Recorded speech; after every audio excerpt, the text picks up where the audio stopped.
අද උතුරේ තියෙන ලොකුම දෙමළ පක්ෂය මොකක්ද? இப்ப வடக்கிலே இருக்கிற பிரதான ஒரு தமிழ் கட்சி என்னது? தமிழரசு கட்சிද? தமிழரசு கட்சியா? ඒ හිස්ටරි அது வந்து பழைய ක්ලයන් පාස්කු ප්‍රහාරයේදී රාජපක්ෂලාට උදව් කරා කියන සැකය මත දැන් අත්අඩංගුවට අරන් මාසික පැනලා තියෙනවා. கிழக்கு மாகாண முதலமைச்சர் பிள்ளையான் மஹிந்த ராஜபக்சேவுக்கு வந்து பிடிபட்டு විශේෂයෙන්ම தமிழரசு கட்சிයේ பிரதானமாக இந்த தமிழரசு கட்சியை சேர்ந்தவர்கள் මේ தமிழரசு கட்சிයේ හිටපු සභාපතිලා සමහරු අමමම කම්මැලියෝ. இங்கே தமிழரசு கட்சியில இருந்த தலைவர்கள் வந்து மிச்சம் சோமாரிகள் தமிழ் උරුමේ කියනවා. வந்து தமிழ் உரிமை පිල්ලයාගේ ලෝය විදිහට ඇවිල්ලා තියෙන්නේ රාජපක්ෂගේ ගෝලයා ගම්මන් පිළ.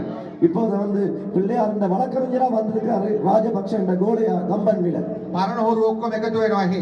அங்கால வந்து பழைய கள்ளர்கள் அனைவரும் ஒன்றிணைந்து கொண்டு මහත්තයලා சுமந்திரன் ஐயா ගජේන්ද්‍ර කුමාර් පොන්නම්බල ராஜேந்திர குமார் பொன்னம்பலம் போன்றவர்கள் තවත් පක්ෂවල කට්ටිය இன்னும் வேற පාසල ලුණු හදන්න පටන් ගත්තා මාස 4යි ආණ්ඩුවට. දැන් சுமந்திரன் මහත්තයා ලුණු වල රස නෙමෙයි නම හොයන්නේ. ஆனா இப்ப வந்து சுமந்திரன் அவர்கள் உப்புல வந்து சுவையே இல்ல பேரத்தாத்துக்கு அந்த உப்புல இருக்கிற சுவை வந்து சிங்கள சுவையா.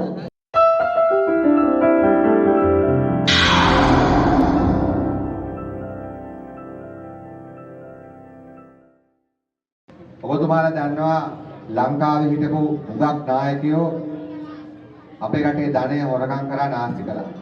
உங்களுக்கு தெரியும் கடந்த காலத்துல இருந்த ஆட்சியாளர்கள் தலைவர்கள் எங்களுடைய செல்வத்தை வந்து களவெடுத்திருக்கிறார்கள் வீண் விரயம் செய்திருக்கிறார்கள். ලංකාවේ හිටපු ජනාධිපති අකමැතිලා ගොඩක් මහජන ධනය හොරකම් කරපු අය. இலங்கையில் இருந்த பல அமைச்சர்களும் முதலமைச்சர்களும் மக்களுடைய முதல வந்து களவெடுத்தவர்கள். ඒ වගේම ඔබතුමාලා දන්නවා මේ යාපනය කියලා කියන්නේ තමුන්නාසලා යුද්ධනුත් පැටකාව පැත්තා. அது மாதிரி உங்களை பற்றியும் தெரியும் நீங்கள் இந்த யாழ்ப்பாணம் என்றது யுத்தத்தால மிகவும் பாதிக்கப்பட்ட ஒரு பிரதேசம். தர செக் பாயிண்ட் ගොඩක් තිබුණා දැන් නම් නැති තරම්. இப்ப வந்து இல்லாம இருக்கலாம் ஆனா நிறைய செக் பாயிண்ட் இருந்தது. මෙතන ඉන්න ළඟ කෙනෙක් පොට්ටුව නැතුව ගියොත් එහෙම සාරියක් ඇඳලා එකපාරක් චෙක් කරනවා. இங்க இருக்கிற ஒரு தங்கச்சியோனால் பொட்டு இல்லாம சாரி அடிச்சுட்டு போனா ஒருக்கா தான் செக் பண்ணுவாங்க. පොට්ටුව තියලා ගියොත් දෙපාරක් චෙක් කරනවා. பொட்டு வச்சுக்கொண்டு போனா ரெண்டு தடவை செக் பண்ணுவாங்க. අර පාස්කු පාරෙන් පස්සේ ටිකක් රැවුල මෙහෙම තියෙන පිරිමි කෙනෙක් ගියොත් එහෙම තුන් පාරක් චෙක් කරනවා. இந்த பாஸ்து தாக்குதலுக்கு பிறகு சின்னனா தாடி வச்சு கொண்டு போற ஒரு ஆள் போனா மூன்று தடவை செக் பண்ணுவாங்க. මුස්ලිම්ද කියලා. முஸ்லிமான்னு சொல்லி. ඒ කියන්නේ වැඩිපුර පහුගිය කාලේ චෙක් ඉස්සර කාලේ චෙක් කරේ අනාරක්ෂිතද කියලා නෙමෙයි සිංහලද දෙමළද මුස්ලිම්ද කියලා. இது வரைக்கும் இருந்த காலத்துல வந்து செக் பண்ணி கொண்டு போனது பாதுகாப்பு நடைமுறைக்காக இல்ல சிங்களமா தமிழா முஸ்லிமான்னு சொல்லி. එහෙම ක්‍රමයක් තමයි තිබුණේ. இது வரைக்கும் வந்த நடைமுறை தான் இருந்தது. අද ඔබතුමාලාගේ ඡන්දයෙන් ලංකාවේ කිසිම ජාතිවාදයක් නැති ආණ්ඩුවක් හදලා තියෙනවා. இன்றைக்கு உங்களோட இந்த வாக்குகளை பாவிச்சு நீங்கள் எந்த ஒரு ஜாதிவாதமும் இல்லாத ஒரு அரசாங்கத்தை உருவாக்கி இருக்கிறீர்கள். කිසිම ආගම්වාදයක් නැති ආණ්ඩුවක් හදලා තියෙනවා. எந்த ஒரு மதவாதமும் இல்லாத ஒரு அரசாங்கத்தை உருவாக்கி இருக்கிறீர்கள். අද ජනාධිපතිතුමා උපදෙස් දීලා තියෙනවා හමුදාය පොලිසිය නායකයන්ට. இன்றைக்கு ஜனாதிபதி வந்து ஆலோசனை வழங்கி இருக்கிறாரு போலீஸ் மற்றும் இராணுவ அதிகாரிகளுக்கு. පරීක්ෂා කරන්න ඕන නම් ඕන කෙනෙක් පරීක්ෂා කරන්න. செக் பண்ண வேணுமெண்டா ஆரையுமே செக் பண்ணுங்கன்னு சொல்லி. හැබැයි සිංහලද දෙමළද මුස්ලිම්ද කියලා චෙක් කරන්න ඕනේ. ஆனா சிங்களமா தமிழா முஸ்லிமான்னு சொல்லி செக் பண்ண வேண்டாம்னு சொல்லி. ඒ වගේම තමයි ඔබතුමාලා දන්නවා ලංකාවේ නීතිය හැමදාම හොරු කියලා ඇල්ලුවේ ඔය ගම්වල කෙසෙලකම් කපන අය නැත්නම් පිට්පොකට් ගන්න කට්ටිය. இதுவரைக்கும் உங்களுடைய ஊரில் கள்ளர்கள் சொல்லி பிடிச்சது வந்து வாழக்கூடிய வட்டி கொண்டு போனவர்களையும் பிட்பாக்கெட் அடிக்கொண்டு போனவர்களையும். එහෙම නේද? அப்படித்தானே. දැන් අනුරතෝලර ආවට පස්සේ මොකද වෙලා තියෙන්නේ? இன்னைக்கு அனுரதோலர் வந்த பிறகு என்ன நடந்திருக்குது? අර ලොකු හොරු ලොකු තිමිංගලෝ දැන් දලට අහු වෙනවා. இப்ப வந்து பெரிய திருடர்கள் பெரிய திமிங்கலங்கள் வந்து இப்ப பிடிக்கப்படுகிறார்கள். ඔබතුමා දන්න උතුරුම අනුරාධපුරේ හිටපු මහා ඇමති හොරකම් කළා අහුවලා අවුරුදු 16ක් දැන් හිරේ. இன்னைக்கு வந்து அனுராபுரத்தில் இருந்த முதலமைச்சர் களமெடுத்து பிடிபட்டு 16 வருடங்கள் சிறையில் அடைக்கப்பட்டிருக்கிறார்கள். ඒ වගේම ඌව පළාතේ මහා ඇමති පගාවරගෙන අහුවලා මාස දෙකමාරක් දැන් රිමාන්ඩ්. அந்த மாதிரி ஊவா மாகாணத்தின் முதலமைச்சர் லஞ்சம் வாங்கி பிடிபட்டு இன்னைக்கு 2 மாதங்களா ரிமாண்ட் ஆயிருக்கிறாரு. වඩක්ක පළාතේ හිටපු මහා ඇමති පිල්ලයන් පාස්කු ප්‍රහාරයේදී රාජපක්ෂලාට උදව් කරා කියන සැකය මත දැන් අත්අඩංගුවට අරන් මාසික පැනලා තියෙනවා. கிழக்கு மாகாண முதலமைச்சர் பிள்ளையான் மஹிந்த ராஜபக்ஷவுக்கு வந்து பாஸ்து தாக்குதல்ல உதவி செய்திருப்பார் என்று சொல்லி சந்தேகத்துல பிடிபட்டு 2 மாசத்துக்கு மேல ரிமாண்ட்ல இருக்கிறாரு. තව මර්වින් සිල්වා කියලා හිටියා චණ්ඩි ඇමතියෙක් රාජපක්ෂලා. அதே மாதிரி மர்வின் சில்வான்னு சொல்லி ஒரு சண்டிகர் அமைச்சரா இருந்தார் ராஜபக்ஷ காலத்துல. දැන් මිනිහා රජයේ දේපලක් වංචා කරා කියලා මාස දෙකමාරක් අප නැතුව රිමාන්ඩ් එකේ. அவர் வந்து இன்றைக்கு அரச சொத்தை வந்து விநாசப்படுத்தினு சொல்லி தவறான முறையில கையாண்டதுன்னு சொல்லி 2 மாதத்துக்கு மேலாக சிறையில் அடைக்கப்பட்டிருக்கிறார். තව මොට්ටු කච්චිවල ඇමතියෙක් හිටියා ප්‍රසන්න රණවීර කියලා. அதே மாதிரி மொட்டு கட்சியில ஒரு அமைச்சர் இருந்தார் பிரசன்ன ரணவீர் என்று சொல்லி. මේ අපේ ඔබතුමාට මතකද අර මිරිස් කුඩුමෙන් உங்களுக்கு ஞாபகம் இருக்கா அந்த மிளகாத்தூள் அடிச்சவர் පාර්ලිමේන්තුවේ මිරිස් කුඩු ගැව්වේ. இந்த பாராளுமன்றத்துல மிளகாத்தூள் வீசியவர் දැන් එයා හොරකමක් කළා පොලිසියෙන් හොයනවා මාසෙකමාරක්. இன்றைக்கு அவர் களவெடுத்து போலீஸ்ல தேடிக்கொண்டிருக்கிறார்கள் 1.5 மாதமா. අද තමුන්නාසලාට අපි කියන්න කැමති මේ ජාතිවාදයට ආගම්වාදයට විරුද්ධ ආණ්ඩුව විදියට අපි ජනාධිපතිතුමා උතුරු පළාතට උපරිම වශයෙන් මුදල් වෙන් කළා තියෙනවා අභිවෘද්ධිය වෙනුවෙන්. இன்றைக்கு வந்து நான் உங்களுக்கு சொல்ல விரும்புகிறேன் ஜனாதிபதி அன்பதோடு வடக்கு பகுதிகளை நோக்கி எந்த ஒரு ஜாதிவாதம் அதாவது இனவாதமோ மதவாதமோ இல்லாத ஒரு அரசாங்கத்தோடாக பெரிய ஒரு நிதியை வந்து ஒதுக்கி இருக்கிறார்கள் வடக்கு மாவட்டத்துக்காக. අපි යාපනයේ දිස්ත්‍රික් විතරක් පුංචි පාරවල් මේ වගේ පාරවල් නෙමෙයි ගම් අස්සේ තියෙන පොඩි පාරවල් හදන්න මේ මාස 8ට වෙන් කළා තියෙනවා රුපියල් කෝටි 200කට වඩා. அதாவது இந்த யாழ்ப்பாணத்தில் இருக்கிற சின்ன பாறைகள் இந்த மாதிரியான பெரிய வீதிகள் இல்லை சிறிய வீதிகளை ஒழுங்கைகளை புனரமைக்கிறதுக்காண்டு கோடி தேசிய மில்லியன்ஸ் கோடி தேசிய பணம் 250 கோடிகளுக்கு மேலான முதல் 2000 மில்லியன் 2000 மில்லியன் ரூபாயில வந்து ஒதுக்கி இருக்கிறாரு இந்த பாதைகளை புனரமைக்கிறதுக்காக. ඒ වගේම අපි තව ඔබතුමාලගේ දිස්ත්‍රික්කයේ තියෙන පළාතවල තියෙන එයාපෝට් එක අලුතෙන් පුරුල් කළා දියුණු කළා හදනවා. அந்த மாதிரி உங்களோட பிரதேசத்துல இருக்கிற பலாலி ஏர்போர்ட்டையும் வந்து புதிதாக நிர்ணயிச்சு நாங்கள் நடைமுறைப்படுத்த இருக்கிறோம். ඒ වගේම මුලතිවල තියෙන නන්දිකඩ කලපුව හරහා තියෙන වටුවාල් පාලම හදන්න අපි කෝටි 200ක් වෙන් කළා මේ සැප්තැම්බර් වල ඒක හදන්න පටන් ගන්නවා. 200 கோடியையும் ஒதுக்கி இருக்கிறோம். வட்டுவாகல் நந்திக்கடலுக்கு ஊடாக காணப்படுகிற அந்த வட்டுவாடல் பாலத்தையும் புனரமைச்சு மக்களுக்கு சேவை வழங்குவதற்காக. ඒ වගේම කාන්කේසන් තුරේ පරන්තන් මාන්කුලම් වල අලුත් ඉන්ඩස්ට්‍රියල් සෝස් 3ක් පටන් ගන්නවා.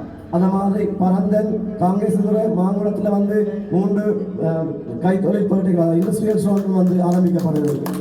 මොකද අපි දන්නවා මේ යාපනයේ ඉන්න තරුණ දූල පුතාලා ගොඩක් හිතනවා කැනඩා ප්‍රාන්ස් ස්විட்சர்லாந்து යන්න. இங்கே இருக்கிற யாழ்ப்பாணத்தில் இருக்கிற உங்களுடைய புதல்வர்கள் நிறைய பேர் எதிர்பார்க்கிறார்கள் கனடா பிரான்ஸ் சுவிஸுக்கு போறதுக்கு. ඒගොල්ලෝ අවුරුදු 4-5 නාස්ති කරනවා. அவங்க அதுக்காக 4-5 வருஷங்கள் வீணடிக்கிறார்கள். ඉතින් යන්න පුළුවන් ටික දෙනාට போகையிலும் கொஞ்சம் பேருக்கு தான். අනිත් අය නිකන් නාස්ති වෙනවා. மற்றவர்கள் வந்து வீணாக போகிறார்கள். දැන් අපි වරායට එයාපෝට් වලට CCTV එකට රේල්වේ එකට පොලිසියට අලුතෙන් ඕන තරම් අවශ්‍ය ප්‍රමාණය උපරිම වශයෙන් අපි බඳව ගන්නවා. நாங்கள் இன்னைக்கு வந்து இந்த CCTVக்கு போலீஸுக்கு ரயில்வேக்கு மற்றும் துறைமுகங்களுக்கு வடக்கில் இருக்கிற நிறைய பேரை நாங்கள் இணைச்சு கொள்ள இருக்கிறோம். විශේෂයෙන්ම තමිල් අරසු කච්චියකේ பிரதானமாக இந்த தமிழரசு கட்சியை சேர்ந்தவர்கள் මේ තමිල් අරසු කච්චියකේ හිටපු සභාපතිලා සමහරු අමමම කම්මැලි. இங்கே தமிழரசு கட்சியிலே இருந்த தலைவர்கள் வந்து மிச்சம் சோமாரிகளாக இருந்தார்கள். සල්ලි ඩොන් ගානක් තිබ්බා මෙලෝ වැඩක් කරන්නේ නැහැ. பணம் வந்து கணக்கில் இருந்தாலும் எந்த ஒரு வேலையும் செய்ய மாட்டார்கள். මම හරිද? நான் சொல்றேன் சரியா? ඇයි මොකොත් වැඩ කරන්නේ නැහැ. ஒரு வேலையும் செய்ய மாட்டார்கள். ඡන්ද ලැබුණාම එනවා ගමට. அந்த தேர்தல் கிட்டினா ஊருக்கு வருவார்கள். ඇවිල්ලා තමිල් උරුමේ කියනවා. வந்து தமிழ் உரிமை என்றுவார்கள். තමන්නාසත් ඇහවහලා ඡන්ද දෙනවා. நீங்களும் தேடி கொண்டு போய் ஓட் போடுவீங்க.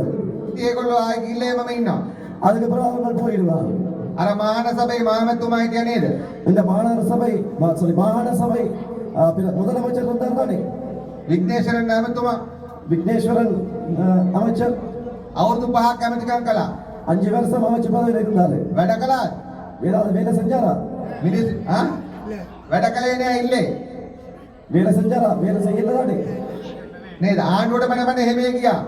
அரசாங்கத்துக்கு ஏசி போட்டு அங்காளி விஞ்ஞானி போனாரு. සල්ලි කෝටි ගණන් ඉතුරු වුණා.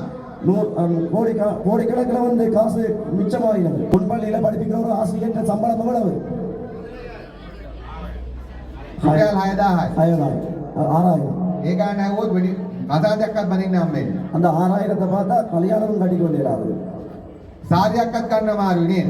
ஒரு சாரியை கூட வாங்கி கொள்றது கஷ்டம் இல்லை.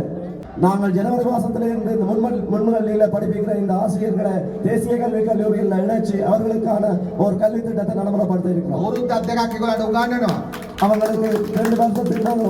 ඊට පස්සේ ඒගොල්ලෝ රජයේ ස්ථිර සේවකයෝ වගේ කරගන්නවා. அதுக்கு பிறகு அவங்களை அரசாங்கத்துல பெர்மனன்ட் உத்தியோகத்தராக இணைச்சு கொள்வோம். වැටු මේ යාපනයේ ලේවල මොනවද තියෙන්නේ? இந்த யாழ்ப்பாண இடத்துல என்ன இருக்குது? ඉගෙන ගන්න එක නේද? படிக்கிறது தானே.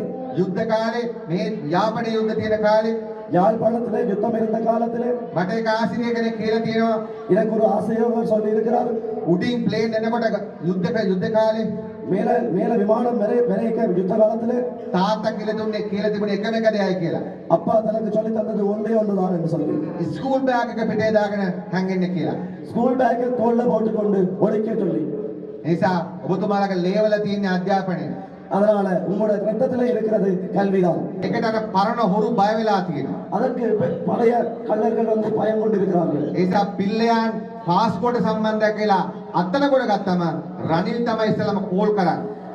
அதனால தான் வந்து பிள்ளையான் பாஸ்போர்ட் தொடர்பானது ரெண்டு கைது செய்யப்படைக்க ரணில் தான் முதலாவதாக கோல் பண்ணினது. එහෙම නේද? அப்படித்தானே. දැන් පිල්ලයන්ගේ ලෝය විදිහට ඇවිල්ලා තියෙන්නේ රාජපක්ෂගේ ගෝලයා ගම්මන්පිල. இப்போது வந்து பிள்ளையார் இந்த வழக்கறிஞரா வந்திருக்காரு ராஜபக்ஷ இந்த கோலியா கம்பன்வில. පරණ හොරු ඔක්කොම එකතු වෙනවා එහි. அங்கால வந்து பழைய கள்ளர்கள் அனைவரும் ஒன்றிணைந்து கொள்கிறார்கள். දැන් මෙහෙත් එහෙම වෙලා. இன்று இங்கேயும் அப்படி நடக்குது. සුමන්දිරන් මහත්තයලා சுமந்திரன் ஐயா ACTC එකේ අය ගජේන්ද්‍ර කුමාර් පොන්නම්බල ராஜேந்திரகுமார் பொன்னம்பலம் போன்றவர்கள் තවත් පක්ෂවල කට්ටිය இன்னும் வேற கட்சியினர் අපේ දේශීය මක්කල් ශක්ති වේට්පාලට බයිනවා. எங்களுடைய தேசிய மக்கள் சக்தி வேட்பாளர்களுக்கு பேசுகிறார்கள். අපි මොන වරද්දක් කරාටද? நாங்கள் என்ன பிழை செய்தார்கள் என்று சொல்லி දැන් මේගොල්ලෝ බහුගේ ඡන්දෙදි පරදුනා. அவர்கள் வந்து கடந்த தேர்தலில் தோற்கடிக்கப்பட்டவர்கள். දැන් බලන්න චුට්ටියරි ජාතිවාදී කැල්ලක් අල්ලගෙන නටන්න. இப்ப பார்க்கிறார்கள் சின்னனா ஒரு இனவாத துண்டை பிடிச்சு கொண்டு ஆடுறதுக்கு. දැන් එලිපට් පාසල ලුණු හදන්න පටන් ගත්ත මාස 4යි ආණ්ඩුවට. 4 மாத அரசாங்கத்துக்குள்ள எலிபன் பாஸ்ல வந்து நாங்கள் உப்ப வந்து உருவாக்கி கொள்றதுக்கு முயற்சிக்கிறோம். දැන් සුමන්දිරන් මහත්තයා ලුණු වල රස නෙමෙයි නම හොයන්නේ. ஆனா இப்ப வந்து சுமந்திரன் அவர்கள் உப்புல வந்து சுவையே இல்ல பேரத்தான் தேடுறாரு. ලුණු වල මේ අම්මලා අක්කලා හොයන්නේ රසද නමද? இந்த உப்பை பொறுத்தவரையில இங்க இருக்கிற அம்மாக்கள் தேடுறது வந்து பெயரையா அல்லது சுவையா? සුමන්දිරන් මහත්තයා හොයන්නේ ලුණු වල රස නෙමෙයි නම. சுமந்திரன் தேடுறது வந்து உப்புல வந்து சுவையே இல்ல பேர். දැන් එතුමාට මේ ලුණු වල එන්නේ සිංහල රසද? அவருக்கு அந்த உப்புல இருக்கிற சுவை வந்து சிங்கள சுவையா? දැන් මේ මොන හරි ජාතිවාදී කැලලක් අල්ලගන්න හදන්නේ. இப்ப ஏதாவது ஒரு இன பேர ஏதாவது ஒரு தொண்டை பிடிச்சு கொள்ள பாக்குறாங்க. අද උතුරේ තියෙන ලොකුම දෙමළ පක්ෂය මොකක්ද? இப்ப வடக்குல இருக்கிற பிரதான ஒரு தமிழ் கட்சி என்னது? தமிழரசு කච්චිද? தமிழரசு கட்சியா? ඒ හිස්ටරි. அது வந்து பழைய வரலாறு. ඔබතුමාලා උතුරේ තිබෙන ලොකුම දෙමළ පක්ෂය බවට දේශීය මක්කල් ශක්තිය පත් කරලා තියෙනවා. நீங்கள் வடக்கில் இருக்கிற பிரதானமான தமிழ் கட்சி என்றவர்களே தேசிய மக்கள் சக்தியை நீங்கள் உருவாக்கி இருக்கிறீர்கள். නුවරඑළියේ තියෙන ලොකුම දෙමළ පක්ෂය මොකක්ද? நுவரெலியில் இருக்கிற பிரதானமான தமிழ் கட்சி என்னது? තොණ්ඩමෑන්ගේ පක්ෂයද? தொண்டமான் கட்சியா? නෑ දේශීය මක්කල් ශක්තිය. தேசிய மக்கள் சக்தி. නෑ ලංකාවේ ලොකුම දෙමළ පක්ෂය දේශීය මක්කල් ශක්තිය. இப்ப இலங்கையில் இருக்கிற மிகப்பெரிய தமிழ் கட்சி தேசிய மக்கள் சக்தி. ලංකාවේ ලොකුම මුස්ලිම් පක්ෂය මොකක්ද? இப்ப இலங்கையில் இருக்கிற பிரதான முஸ்லிம் கட்சி என்னது? අර එහෙට මෙහෙට පණින රිෂාඩ් මහත්තයාගේ පක්ෂයද? அங்கால இங்கால பாயிர ரிசார்ட் சௌதோலட்ட கட்சியா? හකින්ගේ පක්ෂයද? அல்லது ஹக்கீம்ட கட்சியா? නෑ දේශීය මක්කල් ශක්තිය. இல்ல தேசிய மக்கள் சக்தி தான். ලංකාවේ සිංහල මිනිස්සුන්ගේ ලොකුම පක්ෂය මොකක්ද? இப்பொழுது இலங்கையில சிங்கள மக்களுடைய பெரிய கட்சி என்னது? අර රාජපක්ෂගේ හොරගම් කරන මොට්ටු කට්ටියද? ராஜபக்ஷர்கள் களவெடுத்த அந்த மொட்டு கட்சியா? එකට තියෙන 2.5%. இப்ப இருக்கிறது 100க்கு 2.5%. 2.5 தான். අද ලංකාවේ සිංහල මිනිස්සුන්ගේ ලොකුම පක්ෂයත් දේශීය මක්කල් ශක්තිය. இப்ப இலங்கையில இருக்கிற சிங்கள மக்களுடைய பெரிய கட்சியும் தேசிய மக்கள் சக்தி தான். ඒ නිසා ආයි මේ රටේ ජාතිවාදය ඉන්නේ නැහැ. அதனால இனி இலங்கையில ஜாதி ஒரு இனவாதம்ன்றது வராது. ඒ නිසා අද සිංහල දෙමළ මුස්ලිම් අපි ඔක්කොම එකට එකතු වෙලා ඉන්නේ. நாங்கள் சிங்கள தமிழ் முஸ்லீம் அனைவரும் இன்று ஒன்றாக இணைஞ்சிருக்கிறோம். එකතු වෙලා එක ගේමක් ඉල්ලලා තියෙන්නේ.